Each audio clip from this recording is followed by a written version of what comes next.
That is that is zoomed in. That is zoomed in. All right. So good evening. It's Friday night. It is the 19th. I believe today's the 19th. Just double check. It's always good to know. Yes, it's 919. All right, so today's the 19th of September. Hi, it's LD once again.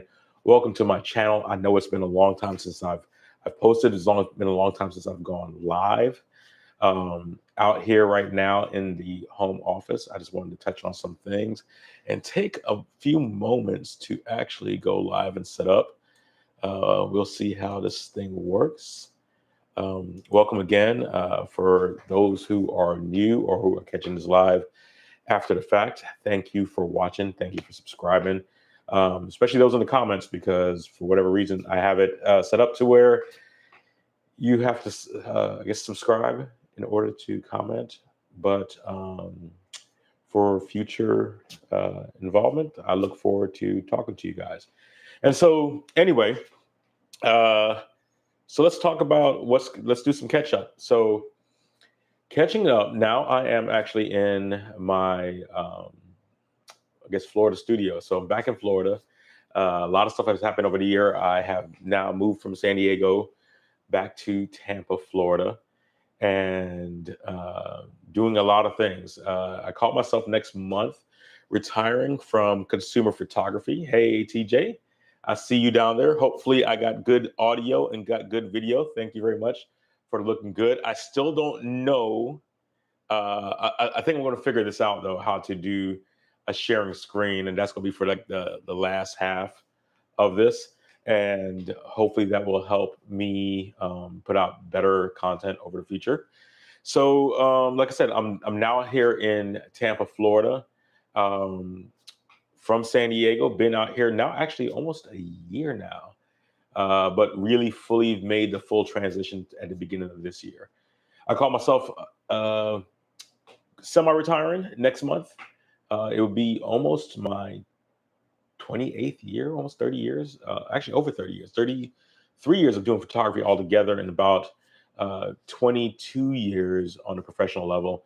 And I think just for my business and my commercial clients, and just for my own time management, because, full-time job and doing hobbies and getting older, I think it's just better for me now to take a step back, help some other photographers as they're growing their businesses and whatnot.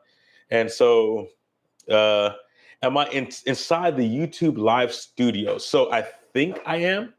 I think I am inside the YouTube live studio. I'm looking at it over here. It says YouTube studio, and I also have a pop out, and the pop out is giving me information. It says that I have a chat rate of 2 and views and stuff like that. The it has a thing for share screen, and let's track this out right now. We'll see if I can do this right, because I want to talk about this later. I know I'm jumping ahead, but I want to talk about this later. So it says, and I'll pause so that it can do its up. I should be sharing screen right now. I don't know if I am, but you can tell me if I am sharing screen inside of the pop-up, because I should see the Pursuit Pro. It says screen is black. So let me give it a few moments. Now it's shared. That's what I'm talking about. I want to talk about this Pursuit Pro. So that's what I want to talk about. I am going to stop sharing for right now. This is the reason why I had asked TJ if you guys are looking to find out how to do some marketing stuff. Free shout out, your marketing mechanic. Check out Tarletta Williams. We call her TJ for short. She is a marketing guru, online marketing guru.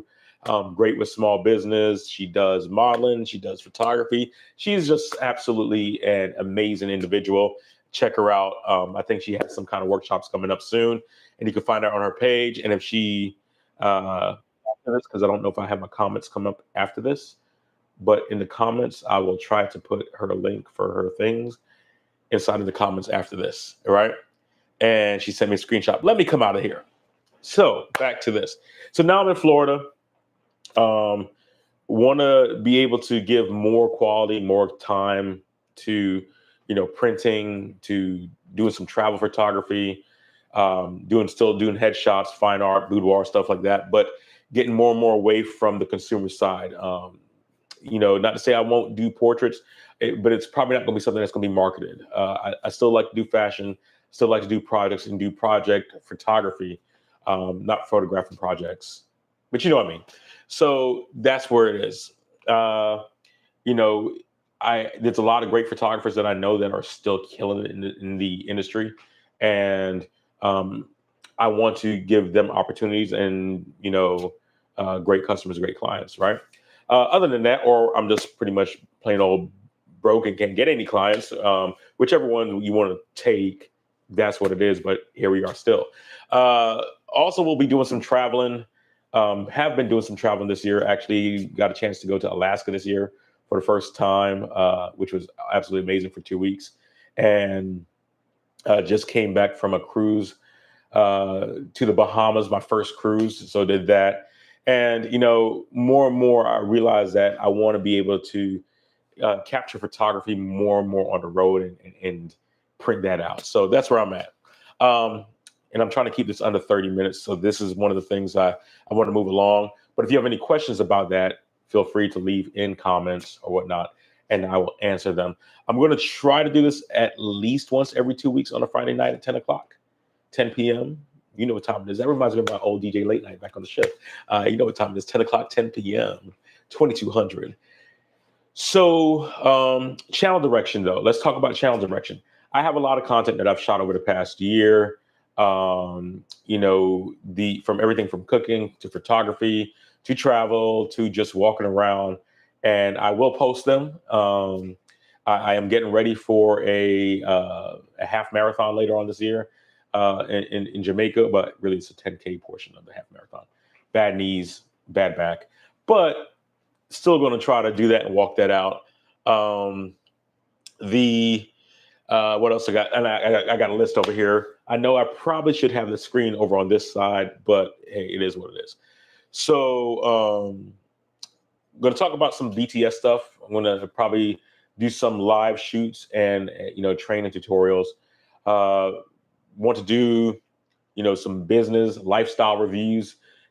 Things that I'm into now as I'm in my mid 40s type thing. Things I'm into now that I have a greater appreciation for fashion. I have a great appreciation for relaxation, experience-based stuff. And I've always liked those things.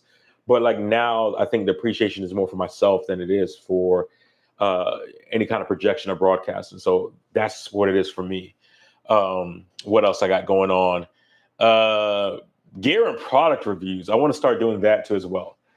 But I want to do my product reviews a little bit differently. I don't want to do the standard spec product reviews of, hey, because I got something lying around.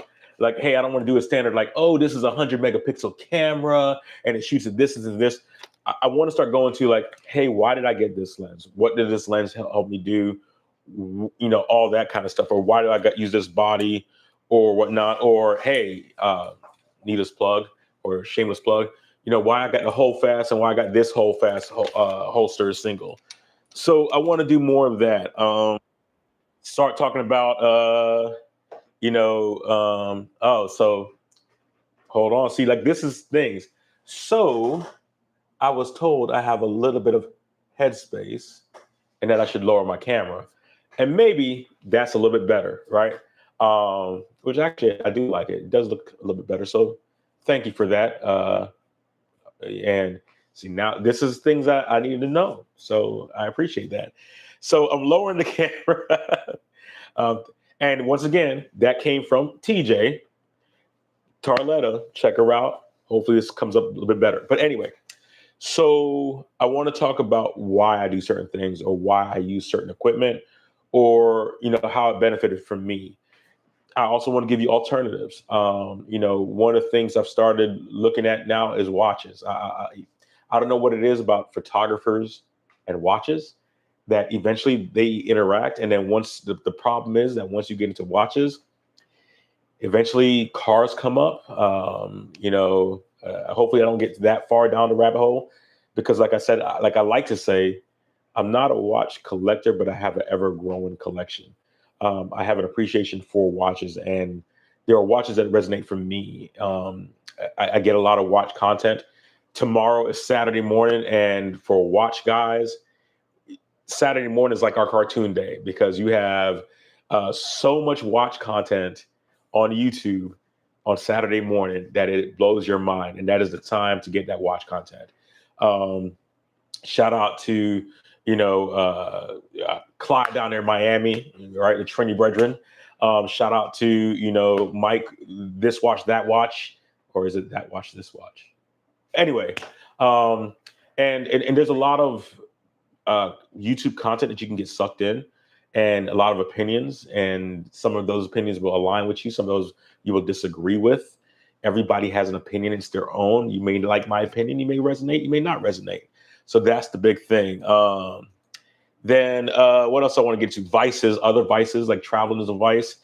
For me, cooking, smoking, cigars, and meats is a vice that I like to do. Something that really gets me going. So I may review some channels, and when I say review channels, it's like here's a channel or here's a post and why I like them or why I probably would go elsewhere. Not telling you not to go to that channel. Maybe that does seem like a little haterade, but telling you more so along the lines of why I resonate with this channel or what I take away from it.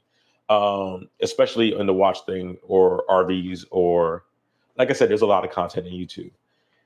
And now that I'm talking about watches. So we're about 13 minutes into this, and I want to talk about this. So let's see. Let's go ahead and share the screen once again. This for me is the hottest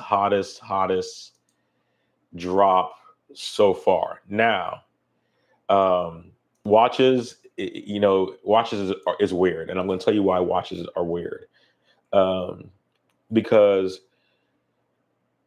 there are watches that there are reasons people buy watches for different reasons. For the most part, one of the minor reasons that people buy watches these days is to tell time because we have cell phones and stuff.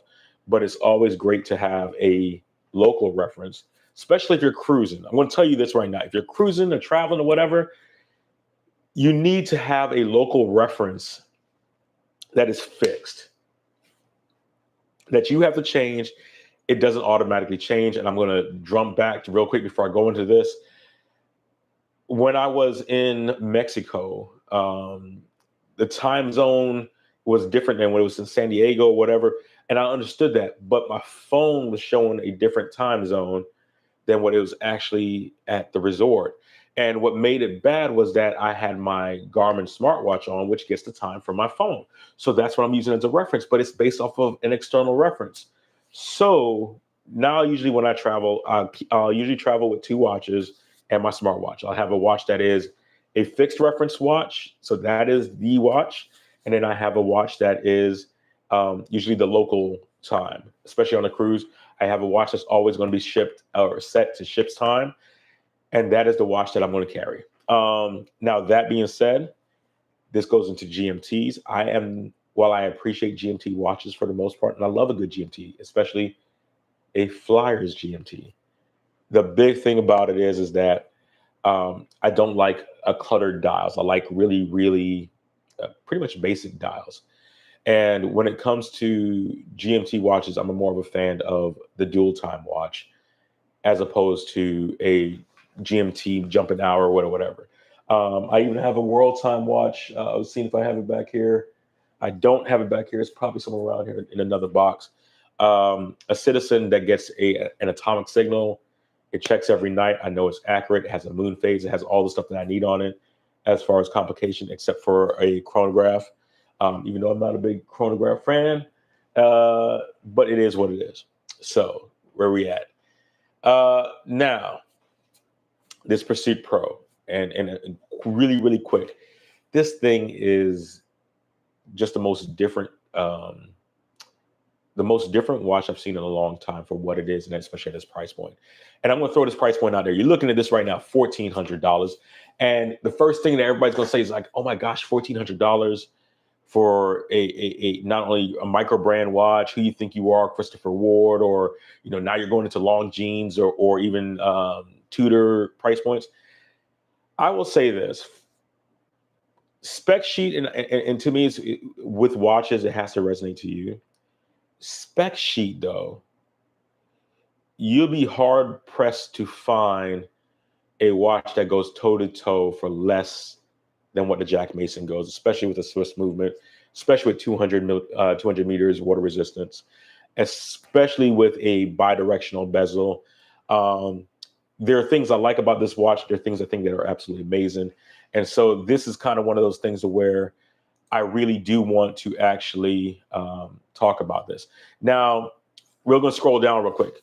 You can sign up for access. You can go to Jack Mason, sign up to him. It goes live next week, 10 a.m. Central, 11 a.m. Eastern. $1,400 is a lot of money. Really, just call it $1,500. That's a lot of money. It is. That's a lot of money for a watch. It's just a lot of money in general. That being said, the conversation is with the Tudor FXD. And if you're using the conversation with the Tudor FXD or the Sin, I think it's the 556, you're talking about watches that cost between $2,000 and $4,000. That's where we're at. So we've already come down from that point. There are things that I want to get into real quick, just off of eye test. And nothing I'm going to say is something that I haven't said or in a public forum, or at least Peter Cho, who's amazing, doesn't know, but it is what it is. The colorways, I love the colorways. And if you're seeing the colorways right now, we should be scrolling down and seeing the colorways. These are beautiful watches. Now, I am not a NATO strap fan. I do not own one NATO strap. I've had one watch. As a matter of fact, when I get my, I like sailcloth, but when I get my Timexes, if it has a NATO strap, I take it off. And this is the reason why the Tudor FXD with the fixed lugs does not really appeal to me. I don't like it. It's just a bulky watch. I'm not going hiking. I'm not doing, that's not for me. But I do like a rugged watch, and I wish it doesn't come with one, but I wish that it did have a rubber or FKM or some type of strap like that, to where I can still do all the things that this watch can do. That would probably be the one update that I would do. And for a good FKM strap, you are looking probably anywhere between $40 to $200, right? Now, something I may do, if I don't know how easy it is, and this is something when it comes to Jack Mason specifically. I have a Jack Mason Pursuit Pilot on order, and I'm actually wearing on the wrist the legendary Hydra Timer, Jack Mason Hydra Timer, which for most people, this is one of these things that is kind of reminds me of a Tudor North Flag, where when it was released, it was a slow burn, and then all of a sudden, once it sold out, everybody wanted one now. And I wear this watch probably more times than not. It is probably one of the best watches that I've ever bought in general, and definitely the best watch under $1,000 that I've ever had. It is a great watch. It's a higher end Miyota movement in there. I'll talk about my thoughts about micro brands and when it comes to longevity on another video, on another night. But I say this because this watch made me a believer in Jack Mason. So that's kind of one of those things. Now, you look at these pictures, you see how clear the glass is, the sapphire crystal is with the AR coating. You saw when I held that watch up, how clear and transparent it was. That is what really attracted me to this. Couple things. I have a Pursuit Pilot on the way. I have the 10th anniversary Pursuit Pilot with a semi-California, I guess I would call it a Baja California dial. It's not really a California dial, but it's California dial-esque. This is the same thing. Northeast south, indices, numbers on the 1, 2, 4, 5, 7, 8, 10, 11. And, it has a reversible or reverse direction bezel. They call it the Bronco of the world. I watched the videos of him in Big Bend National Park in Texas. Um, it is a watch that is designed to go pretty much anywhere. And if I have the Hydra Timer and I have the Pursuit Pilot, that's my land, air, and sea. I'll do a review of all three of them side by side when they come in. Expected to ship in October. So I asked that question today. So if you buy it next week, pre-order next week, it's expected to ship by the end of October. I'm not a fan. So the green watch is great, and I think with the sand or whatever call it, they call it the micro strap or the Velcro strap is great. I'm not a fan. Now, something I want to point out. I was watching Caden's, so I've watched 3 reviews of this today, and something I wanted to point out is this. So the reviews that I've seen today have all had the indices being the same color. So obviously they had pre-production watches, 1. I hope they had pre-production watches, 1.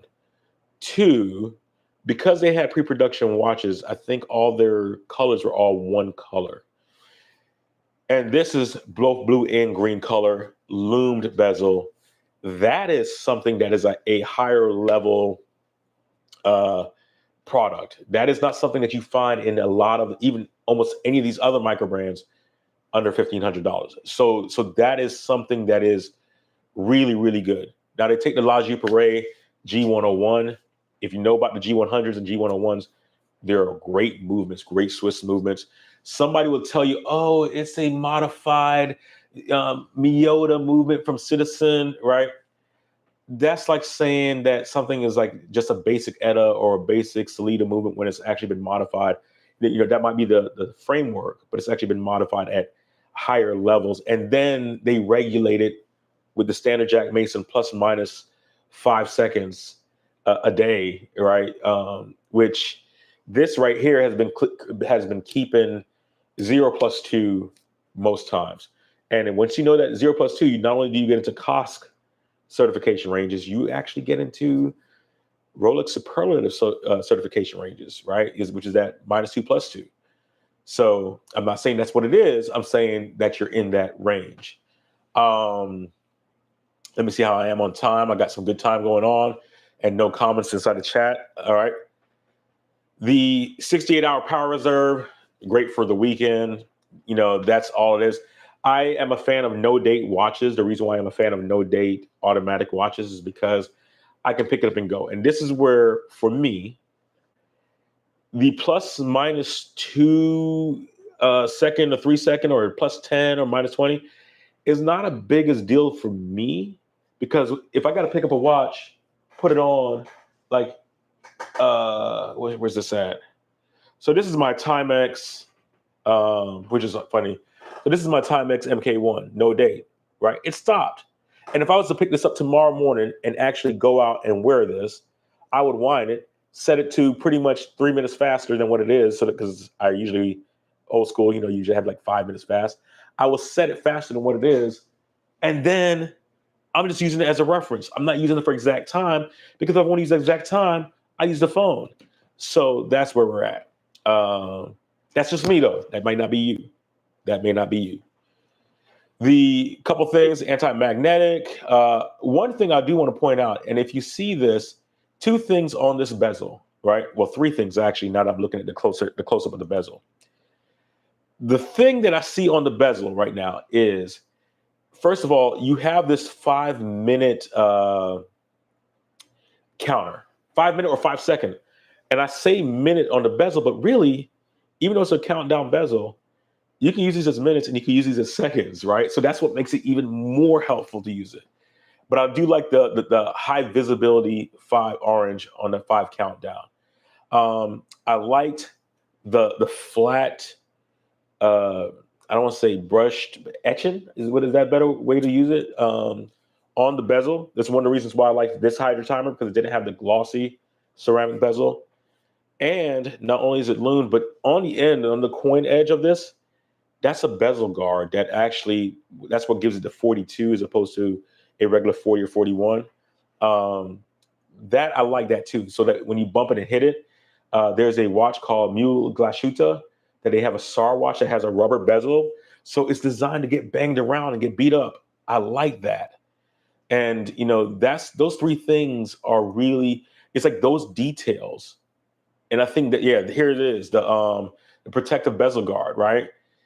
Plus, on most Jack Masons, and I'm pretty sure that this won't be an exception, there's a coating that goes on there that's a hardness coating, that has like so many Vickers on it. I can't give you the numbers off that, like I said.